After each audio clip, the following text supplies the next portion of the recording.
Սամվել Կարապետյան դնենք առանձին եկեղեցուն, այո, 2026 թվականի ընտրությունների հետ է կապված, որովհետև, այսպես ասենք,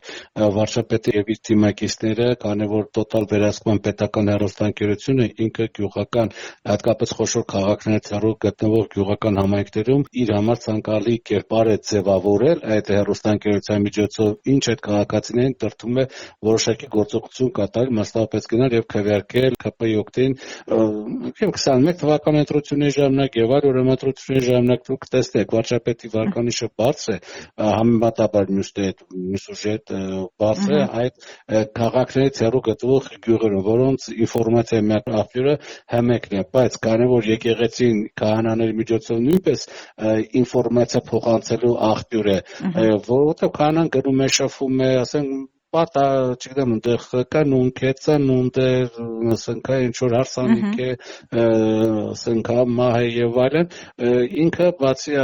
այդ, ասենք, ինքը ամենօրյա, ասենք, պատարակների ժամանակ, էլ առանձնացության ժամանակ կարող է տալ այլ պատկերացում Հայաստանում ստեղծած իրավիճակի մասին, այսինքն այդ ինֆորմացիան, որ պետական հեռուստաընկերության կողմից ստեղծվում է, եկեղեցին կարող է դրան հակադրել իր ինֆորմացիան ու դժվար է ասել, թե այդ երկու ինֆորմացիաների արդյունքում քաղաքացիների քանի տոկոսը կգներ եւ իշխանությունը կողմ կվերկեր, այլ որպեսզի դա տեղի չունենա, դու պետք է ունենաս քեզ ենթակա կառույց, այսինքն տվյալ դեպքում եկեղեցին դիտարկվում է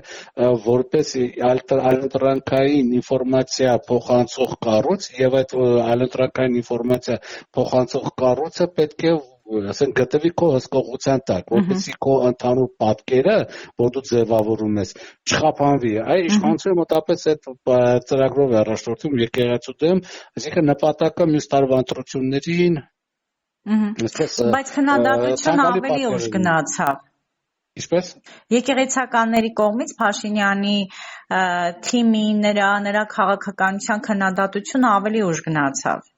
Հա, հիմա ուժ գնացել է, որտեղ ընտրությունները նպատակին չեն ասել, նպատակը պետք է լինի կաթողիկոսի փոփոխությունը, հələ որ նպատակին չեն ասել, հիմա այդ պայքարը ընթանում է, այնպես չէ որ արդեն նպատակին հասան, դրա համար ասեն քննադատությունը թույլատրել չէ, հələ նպատակին չեն ասել, նպատակին չեն կարող հասնել, որտեղ իշխանությունը որևէ հնարավորություն չունի, սահմանադրությամբ պետություն եկեղեցից անջատված է, որևէ հնարավորություն չունի կաթողիկոսին փոխելու։ Կարող է ստեղծել խնդիրներ կաթողիկոսի համար, կարող է անգամ կաթողիկոսին ուղղակի կամ անուղղակի չթողել վերան մտի, բայց չի կարող ինքը կաթողիկոս ընտրել, որովհետև կաթողիկոսի ընտրվելու հատուկ արարողակարգ կա, որը ենթակա չէ հայ իշխանությունների ցանկին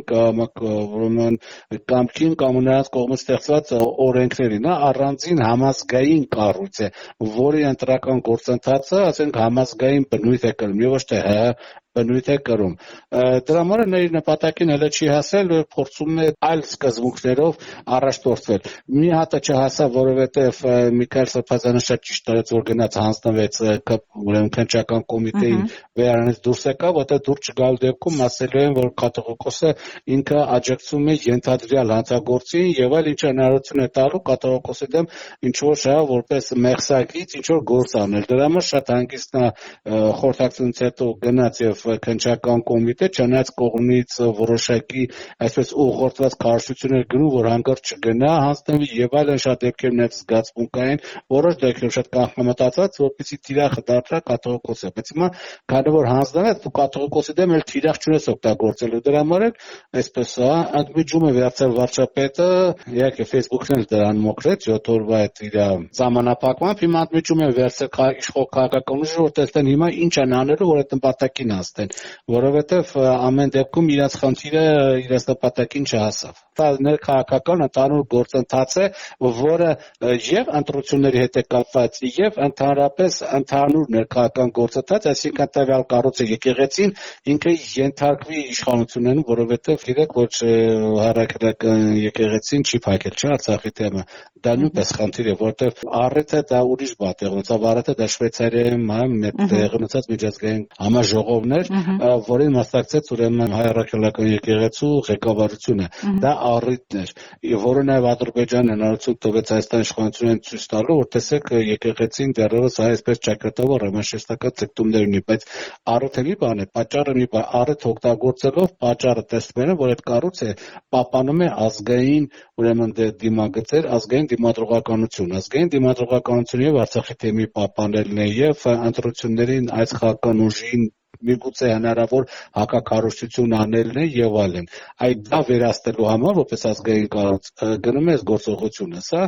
ներքաղաքական ինչ որ չափով նաեւ արտաքին քաղաքական, եթե նկատի ունենք հայ-ադրբեջանական հնարավոր ուրեմն գործընթացները։